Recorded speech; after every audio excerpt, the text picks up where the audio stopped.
permanence. They gave me a known horizon. They told me that there's a loving, kind, and just Father out there looking down on me, ready to receive me, thinking of my concerns all the time. Now science, medicine, made it a house cleaning of belief. And I wonder what happens to children who don't have that fixed star, that known horizon, those myths to sustain. All they have to do is read the newspaper. I mean, it's a mess. But what the myth has to provide, I mean, just on this immediate level of life instruction, the pedagogical aspect of myth, it has to give life models. And the models have to be appropriate to the possibilities of the time in which you're living. And our time has changed, and it's changed and changed, and continues to change so fast that what was proper 50 years ago is not proper today. So the virtues of the past are the vices of today. And many of what were thought to be the vices of the past are the necessities of today. And the moral order has to catch up with the moral necessities of actual life in time, here and now. And that's what it's not doing. And that's why it's ridiculous to go back to the old-time religion. A friend of mine composed a song based on the old-time religion. Give me the old-time religion. Let us worship Zarathustra just the way we used to. On Zarathustra booster, he's good enough for me. Let us worship Aphrodite. She's beautiful but flighty. She doesn't wear a nightie, but she's good enough for me. And when you go back to the old-time religion, you doing something like that. It belongs to another age, another people, another set of human values, another universe. So the old period of the Old Testament, no one had any idea. The world was a little 3-layer cake, and the world consisted of something a few hundred miles around the Near Eastern centers there. No one ever heard of the Aztecs, or of the Chinese even. And so those whole peoples were not considered even as part of the problem to be dealt with. The world changes, then the religion has to be transformed. But it seems to me that is what we are in fact doing. That's in fact what we better do.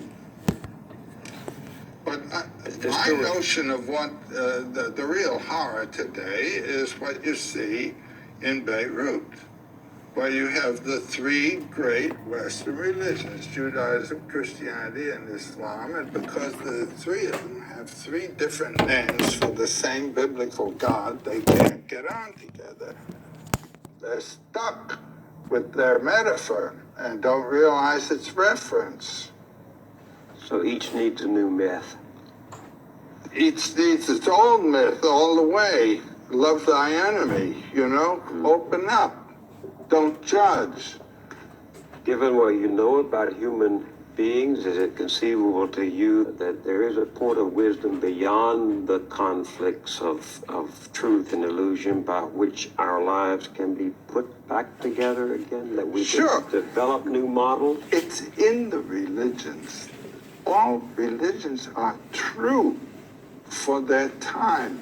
If you can find what the truth is and separate it from the temporal inflection, just bring your same old religion into a new set of metaphors, and you've got it.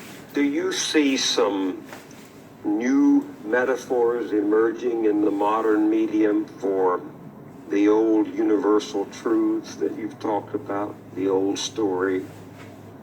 Well, I think that the Star Wars is a valid mythological perspective, and the problem of is the machine and the state is the machine. Is the machine going to crush humanity or serve humanity.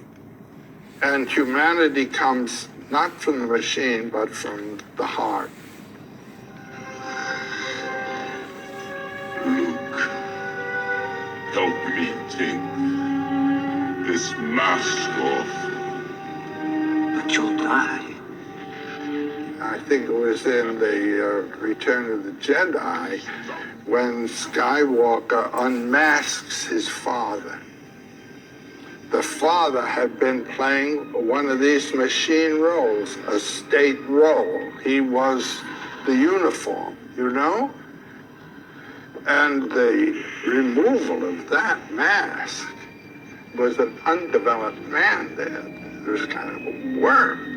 By being executive of a system, one is not developing one's humanity. I think that George Lucas really did a beautiful thing there. The idea of machine is the idea that we want the world to be made in our image and what we think the world ought to be. Well, the first time anybody made a tool, I mean, taking a stone and chipping it so you can handle it, that's the beginning of a machine. It's turning out of nature into your service. But then there comes a time when it begins to dictate to you. I'm having a bit this trouble with my computer, actually.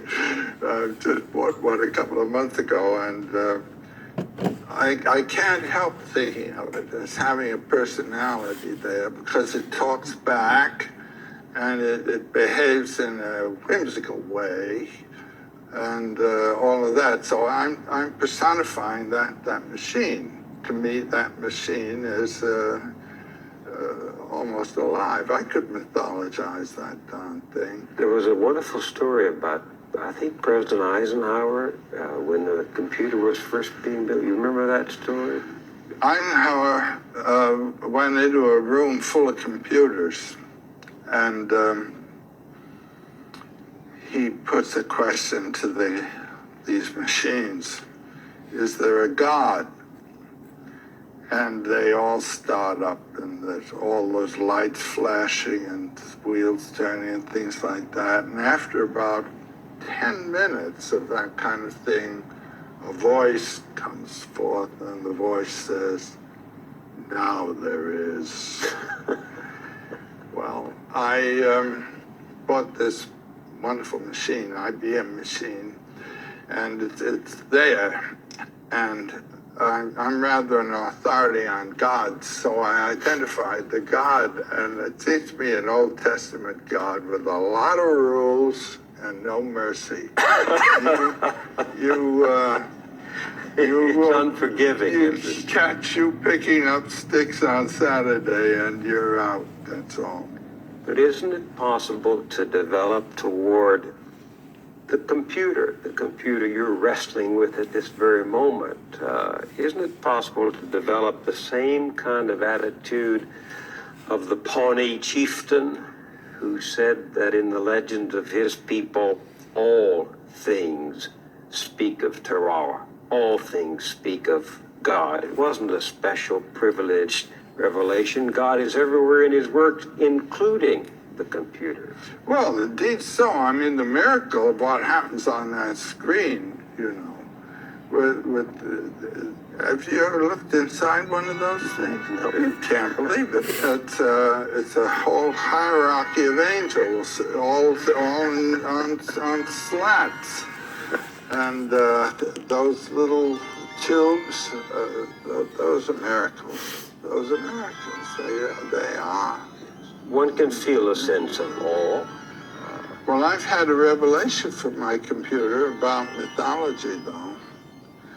You buy a certain software, and there's a whole set of signals that lead to the achievement of your aim, you know? And once you've set it for, let's say, DW3 for enter, if you begin fooling around with signals that belong to another system, they just won't work. That's all. You have a system there, a code, a determined code that requires you to use certain terms. Similarly, in mythology, each religion is a kind of software that has its own set of signals and will work. It'll work. But suppose you've chosen this one. Now, if a person is really involved in a religion and really building his life on it, he better stay with the software that he's got. But a chap like myself, who likes to play with the various softwares, I can run around, but I probably will never have an experience comparable to that of a saint. Do you think that the machine is inventing new myths for us, or that we with the machine are inventing new myths? Is the machine becoming... No, the myth has to patron deity? incorporate the machine, just as the old myths incorporated the tools that people use.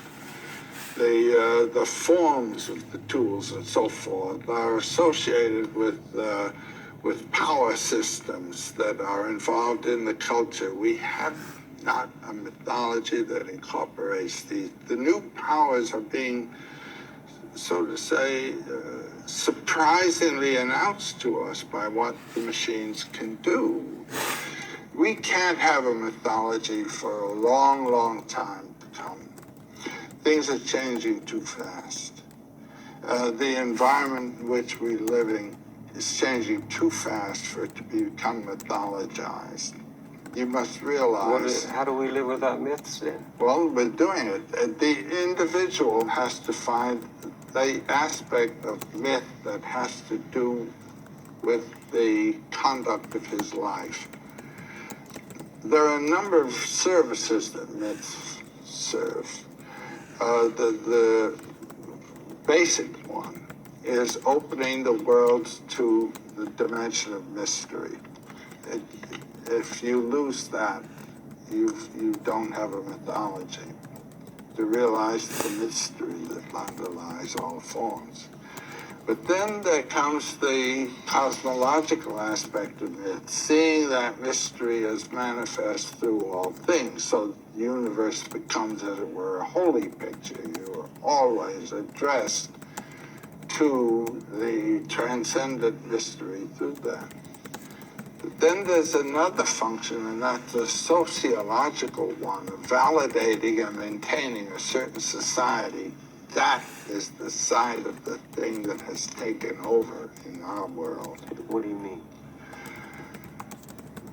Ethical laws, the laws of life in the society, all of Yahweh's pages and pages and pages of what kind of clothes to wear, how to behave to each other, and all that. You see, in terms of the values of this particular society.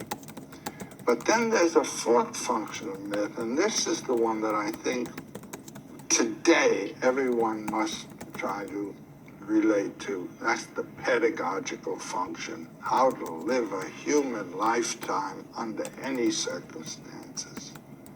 Myth can tell you that. And there's a wonderful story in one of the Upanishads, the Brahma-Vaivarta Upanishad, of Indra, this god who is the counterpart really of Yahweh. He is the god patron of a certain people and of historical life and time, with all kinds of rules for people to live by and that sort of thing. And there was a time when a great monster named Vritra had closed all the waters of the earth. And so there was a drought, a terrible drought, and the world was in very bad condition. Well, it took this god, Indra, quite a while to realize that he had a box of thunderbolts there, and all he had to do was drop a thunderbolt in Vritra, and then blow him up. And when he did that, of course, he blew it up and the waters flowed and the world was refreshed. And he said, what a great boy am I. So thinking, what a great boy am I, he goes up to the cosmic mountain, which is the central mountain of the world. And so he decided he would build a new world up there, a new city, and particularly his palace was going to be a palace worthy of such as he. So he calls Vishvakarman, the main carpenter of the gods, and gives him the assignment to build this palace.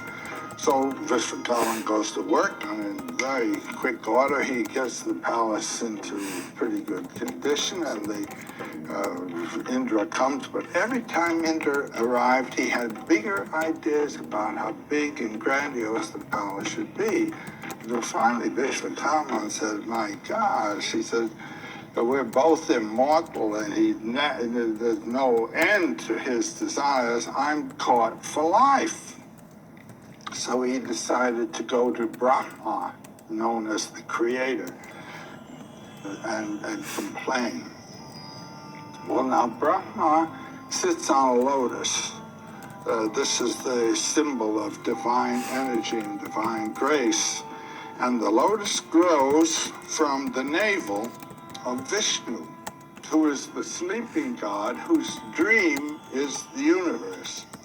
So here's Brahma on his lotus, and Vishvakarman comes to the edge of the great lotus pond of the universe, and down he tells his story. Brahma says, you go home. He says, I'll fix this up. So next morning, at the gate of the palace that's being built, there appears a beautiful blue-black boy with a lot of children around him, just in admiration of his beauty. So in comes the boy. And Indra on his throne, he's the king god. He says, young man, welcome, and what brings you to my palace? Well, says the boy with a voice like thunder rolling on the horizon, I've been told that you're building such a palace as no Indra before you ever built. And he said, I've surveyed the grounds and looked things over. It seems this is quite true. No Indra before you has ever built such a palace. Well, Indra says, Indra's before me, young man. What are you talking about? The boy says, Indra's before you? He says, I have seen them come and go, come and go. He said, just think. Vishnu sleeps in the cosmic ocean. The lotus of a universe grows from his navel. On there sits Brahma, the creator. Brahma opens his eyes. A world comes into being. Governed by an Indra, closes his eyes. The world goes out of being. Opens his eyes. A world comes into being. Closes his eyes. And the life of a Brahma is 432,000 years, and he dies. The lotus goes back. Another lotus. Another Brahma. Then think of the galaxies beyond galaxies in infinite space. Each a lotus with the Brahma sitting on it, opening his eyes, closing his eyes with Indras. There may be wise men in your court who would volunteer to count the drops of water in the oceans of the world or the grains of sand on the beaches, but no one would count those Brahmas, let alone those Indras. And while he's talking, there comes in parade across the floor of the palace an army of ants in perfect range. And the boy laughs when he sees them. And Indra's hair goes up and he says to the boy, "Why do you laugh?" And the boy says, "Don't ask unless you are willing to be hurt." And Indra says, "I ask, teach." The boy says, "Former Indras all." Through many lifetimes they rise from the lowest conditions spiritually to highest illumination. And then they drop their thunderbolt in Vritra and they think, "What a good boy am I." And down they go again.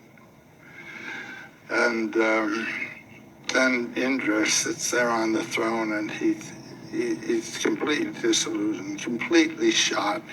And he thinks, "Oh, let's quit the building of this palace." He calls Vishwakarma and says, "You're dismissed. You don't have..." So Vishwakarma got his intention. He's dismissed from the job. There's no more house building going on. And Indra decides, "I'm going out and be a yogi and just meditate on the lotus feet of Vishnu." But he has a beautiful queen named Indrani.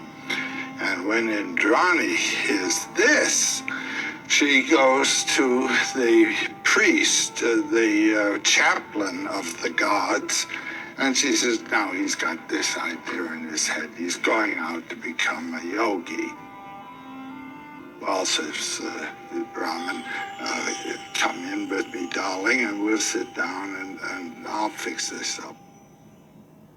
So he talks to Indra. They come in, they sit down before the king's throne, and he tells him, "Now, I wrote a book for you some years ago on the art of politics.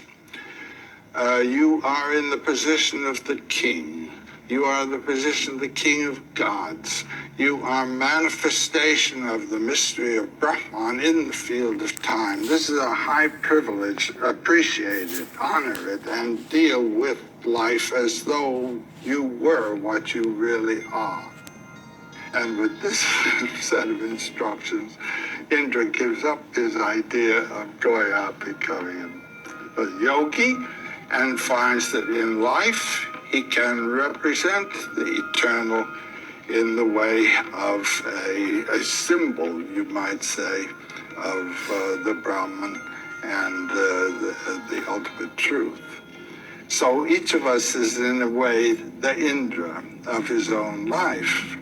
And you can make a choice either to go out and in the forest and meditate and throw it all off, or stay in the world and in the life either of your job, which is the kingly job of the politics and achievement, and as well in the love life with your wife and family.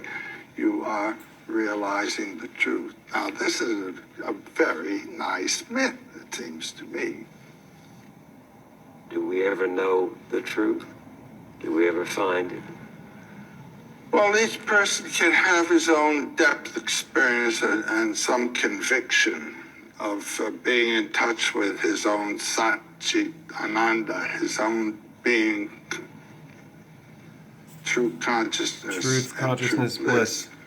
Satchitananda, truth, consciousness, bliss. Religious people tell us we really won't experience it till we go to heaven, till you die. Silly religious I people. believe in having as much as you can of this experience. Me too. While you're alive. Me too. I believe in that too. Now. I think in heaven you'll be having such a marvelous time looking at God that you won't get your own experience at all. That's not the place to have it. Here's the place to have the experience. Here and now. Here and now.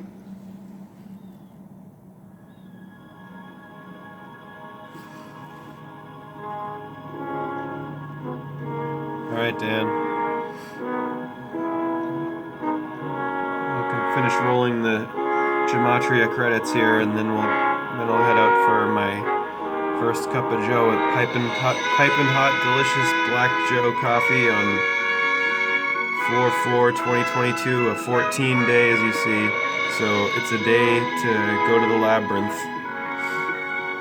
And I'll take you along with me with the flux capacitor.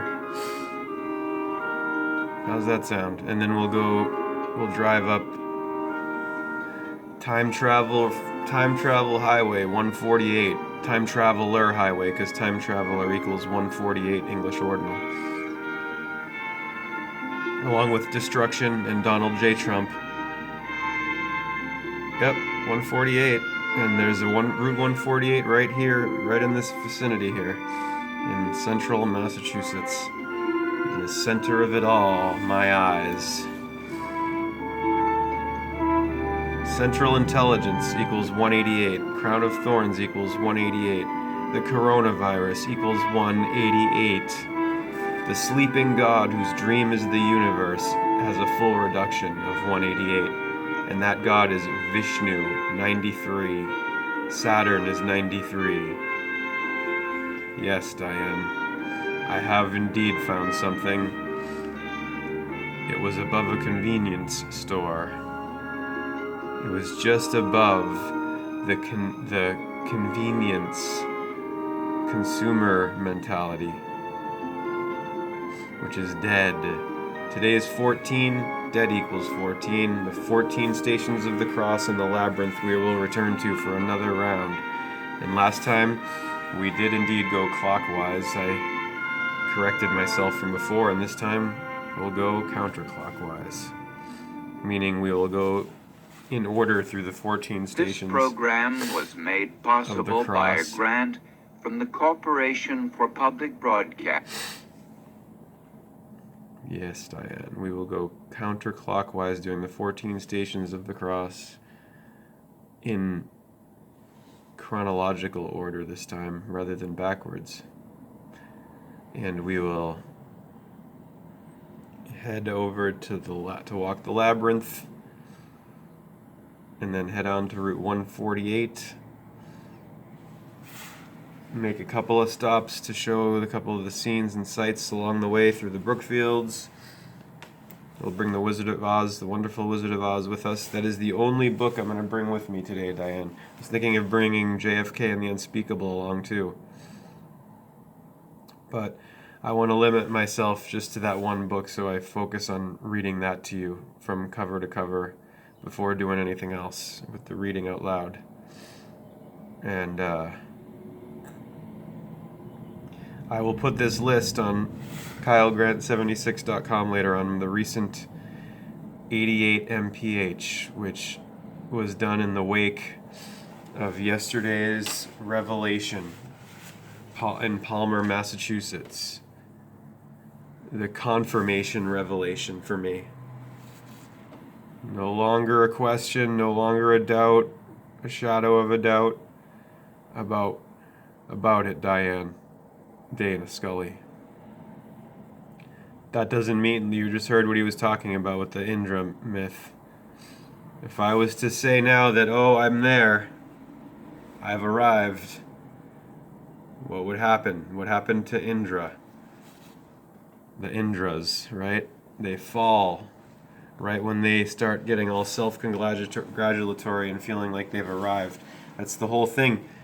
In order to really have arrived, one must continually remind oneself internally and eternally that one is never there. One never arrives. And then paradoxically you arrive. But when you start saying that you have arrived, that's when you're not there.